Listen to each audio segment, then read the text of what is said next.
home minister गा ITLF का उनख्रे अतोप मफम अमदा लैरोल चनब अमित शाहना खंगनख्रे हौजिक फावबदा मितैगी फुरुपता ओनसिंदुना अकनबा लान सथरकलिबा cookie जो खुलाई पाइबा सिंगबो मथौ संगलिबा चुराचानपुरदा लैबा indigenous tribal leaders forum ITLF की मिहुट सिंगा ngarang union home minister Amit Shah गा उनदुना वारी सानखिबदा होम मिनिस्टर की माइकैदगे ITLF ना लैखिद्रबा मखोइगी मिलिटेंट संगी हक्सांग सिंग लैरोल चननबा थौरांग तौरकलिबा मफम असे चाये नरीबा मफम की मनुंगदा ओइबना लैरोल चननबगी दमक अतोपा मफम अमा येंगनबा खंगलखरे हाइरे होम मिनिस्टर गा उनरबा मतुंगदा ITLF की वांगांगलोय गिंजा बुवालजोंगना पाउगी agency सिंगदा फोंदोखिबगी मतुंगिनना ngaranggi mifam aduna manipurgi phibamgi matangda kupna khanakhibaga loinana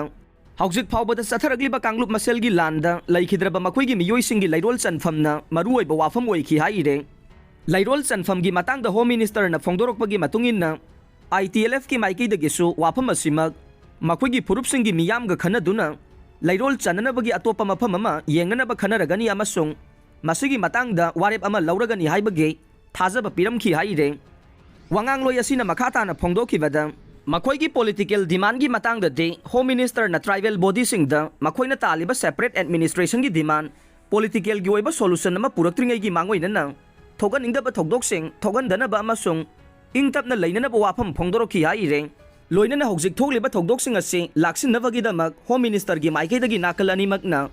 इंग चिकना लैननबगीदमक बफर जोन सिंग द डिप्लॉय तौरिबा सिक्योरिटी पर्सनल सिंगे मसिंग हेंगदलगनी हाइबगे थाजब पिरखि हाइरे लोइनना होम मिनिस्टर की माइकेदगे चुरचानपुरदगी आइजोल फावबगी याउना अतोपा चिंगी डिस्ट्रिक्ट सिंग द हेलीकॉप्टर सर्विस लैहनबगी अयाबसु पिरकले अदुगा इम्फाल द थमलगलिबा लैखिद्रबा चिंगमी सिंगी हक्सांग सिंग ममिंग मथा खंगदोकनबगी थबक यूनियन लैंगांगना सथरी हाइनसु फोंदोरकपगा लोइनना थबक असि लोइरबदे लैखिद्रबा सिंग अदु मसा मसा की युमद पुरकपा ngamlagani haibage थाजबसु फोंदोखे ITLF की मिहुट सिंग द होम मिनिस्टर न पिरखिबा थाजबा अमना